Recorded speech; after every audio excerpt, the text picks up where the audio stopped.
Hello everyone, welcome back to this channel. Students, in previous class we has been discussed about the basis of accounting. In cash basis accounting का हम लोग discussion करी थी.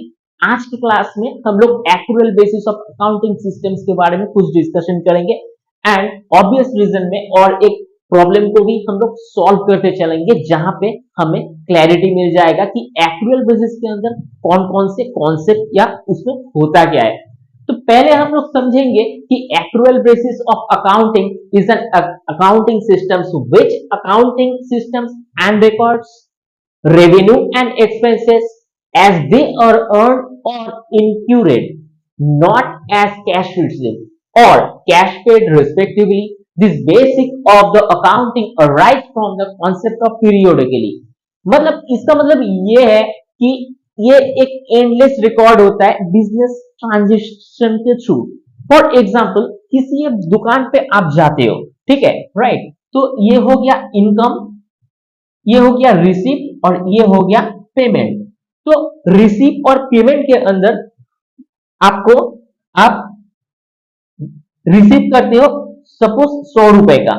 उसके बाद ये 100 रुपए का जो सामान आप खरीदते हो उसके लिए आप 80 रुपीज पे करते हो और बैलेंस रह जाता है 20 रुपीज.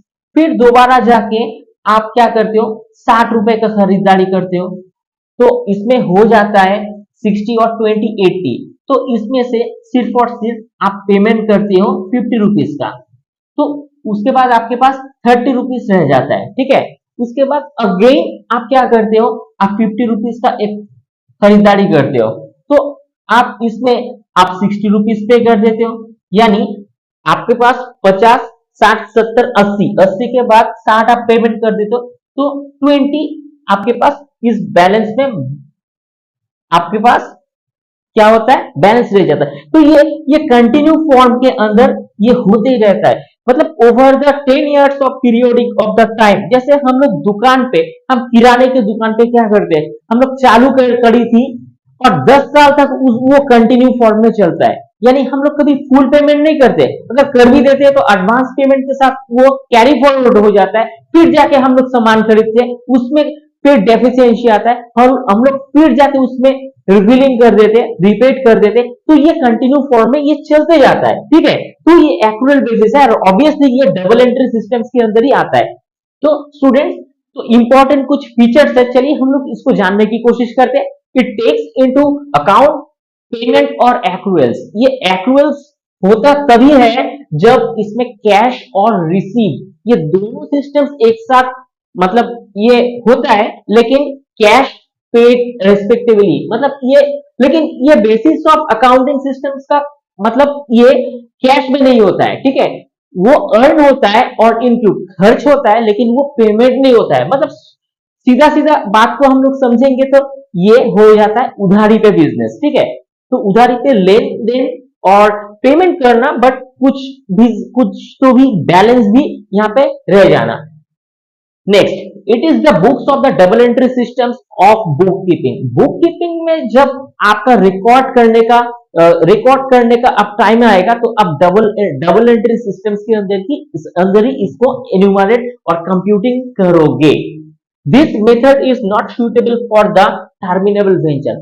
स्टूडेंट्स, टर्मिनेबल वेंचर को हम लोग आगे की क्लासेस में जरूर सीखेंगे, लेकिन अभी के लिए हम लोग समझते हैं कि टर्मिनेबल वेंचर ये होता है कि हम लोग कुछ उद्योग को यानी कुछ प्रोजेक्ट को हम लोग शुरुआत करने जा रहे हैं और चालू भी करेंगे और एक सर्टेन ऑफ अमाउंट टाइम के बाद ये खत्म भी हो जाएगा. तो ये जो प्रोग्राम है इसमें ये बिल्कुल भी एप्लीकेबल नहीं होगा. अगर एप्लीकेबल हम लोग करने की कोशिश करेंगे तो पॉसिबिलिटीज है कि बहुत ज्यादा कंफ्लिक्ट हो जाए. Next, it is perfect of any business entity profit making और नॉट प्रॉफिट मेकिंग. अब इसके अंदर प्रॉफिट मेकिंग हो या नॉट प्रॉफिट मेकिंग हो, अब किसी भी अंदर ये परफेक्ट फिट बैठता है इस सिस्टम्स के थ्रू. This methods are not simple. ये सिंपल मेथड तो बिल्कुल नहीं है as compare the cash basis of the account. Cash basis जितना इजीली था कि भैया आप पैसा दो सामान लो, पैसा दो सामान लो. आपको अगर सामान चाहिए तो पैसा पे करना पड़ेगा, तो वो बहुत इजी होता है. उसमें बहुत ज्यादा बातें बहुत ज्यादा एक्स्ट्रा वर्ड्स हमें बिल्कुल एक्सपेंस करने की जरूरत ही नहीं है कैश बेसिस में। लेकिन एक्रुअल बेसिस में ये कॉम्प्लिकेटिव होता है पेमेंट और रिसीट के थ्रू। ठीक है, तो हम लोग एक्रुअल बेसिस अकाउंटिंग का मोटा मोटा इंपॉर्टेंट फीचर्स और इसका मीनिंग को जाने। तो आइए स्टूडेंट्स हम लोग एक यहाँ पे प्रॉब्लम को सॉल्व करते चलेंगे जो initial portions of this video के अंदर आपको दिखाई देगा, आप इसको देखिए।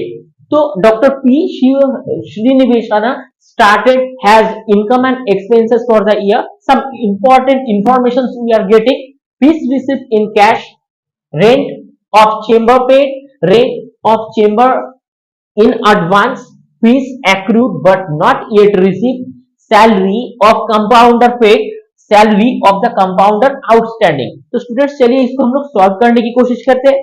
तो स्टूडेंट्स तो फर्स्ट हमारे पास जो है fees receive in cash.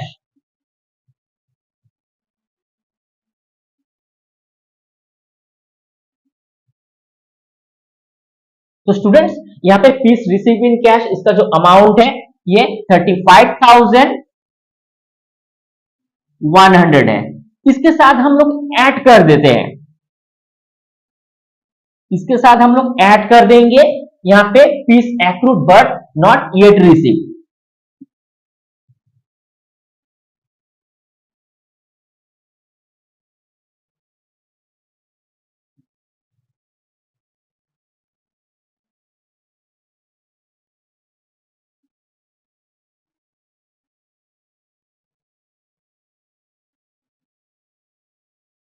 To 2000, तो इसको हम लोग ऐड कर देंगे 37,100। ठीक है, अब इससे हम लोग एक्सपेंस को लेस कर देंगे।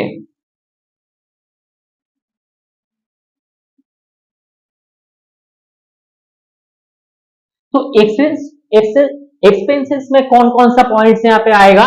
यहाँ पे rent of chamber paid number 1,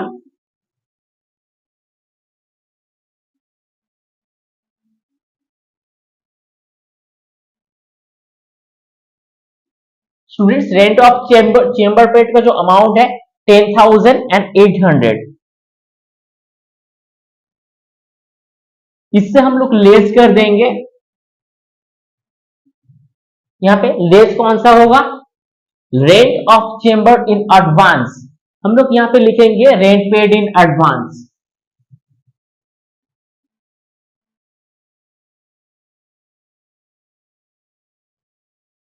तो स्टूडेंट्स अगर एडवांस में हमारे पास रेंट दिया हुआ है तो वो क्या हो जाता है, मेन जो अमाउंट ऑफ द रेंट होता है उससे हम लोग उसको सब्ट्रैक्ट कर देते हैं। तो इसका जो अमाउंट था वो है 800, so we'll be writing 800 and it will be subtract from the 10,800, the answer will be 10,000। Okay next चलिए, number next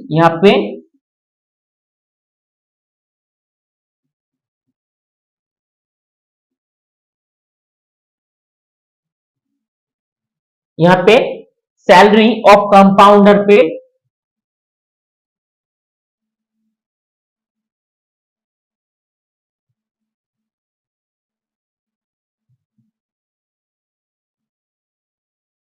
salary of compounder paid 5,400, 5,400।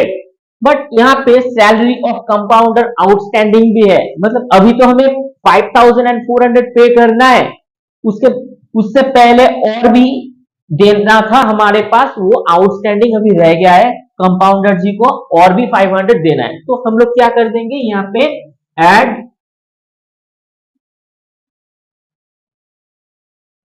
Outstanding salary of compounder. ठीक है, तो इसका जो अमाउंट है वो है 500, सो 5,900। ठीक है, तो चलिए इसको हम लोग ऐड कर देते हैं। सो 15,900, तो स्टूडेंट 15,900 माइनस इसको हम लोग 37,100 से सब्ट्रैक्ट कर देंगे। सो हमारे पास जो अमाउंट आएगा वो होगा 21,200। 21,200। तो ये स्टूडेंट्स हमारे पास कौन सा बैलेंस आता है? नेट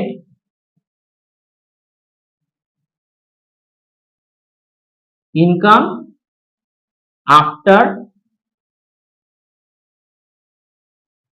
accrual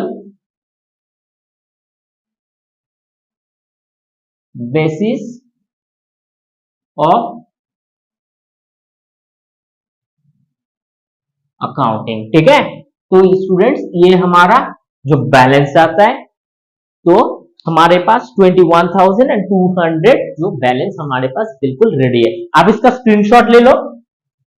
चलिए स्टूडेंट्स, इस वीडियो को आप रिवाइंड करके देखना, हर एक पॉइंट बहुत ज्यादा इंपॉर्टेंट है। पहले की पोर्शंस में जो हम लोगों ने एक्यूरेट बेसिस का जो कॉन्सेप्ट एंड इससे जुड़े कुछ थ्योरीज जो हमारे पास समझने के लिए बहुत ज्यादा इंपॉर्टेंट था, इसको हम लोग समझे। और सेकंड पोर्शंस में हम लोग एक आउटस्टैंडिंग, एडवांस, इस रिलेटेड कुछ कुछ पॉइंट्स के अंदर इस प्रॉब्लम को हम लोग पिक करी और हम लोग इसको सॉल्व भी किया। तो ये हमारे पास जो दोनों पोर्शंस होता है, इससे हमारे जो ये बेसिस ऑफ अकाउंटिंग है, इसका थॉट्स में बहुत ज्यादा बैलेंस होता है। अब इसको बार बार करके प्रैक्टिस कीजिए, it will be very easy for you. अगर किसी भी पोर्शंस में आपको डिफिकल्टीज नजर आता है तो you can write down on the comment box. तो वीडियो अगर अच्छा लगता है तो जरूर इसे लाइक शेयर सब्सक्राइब कर देना। मिलते हैं किसी नेक्स्ट क्लास में, तब तक के लिए थैंक यू।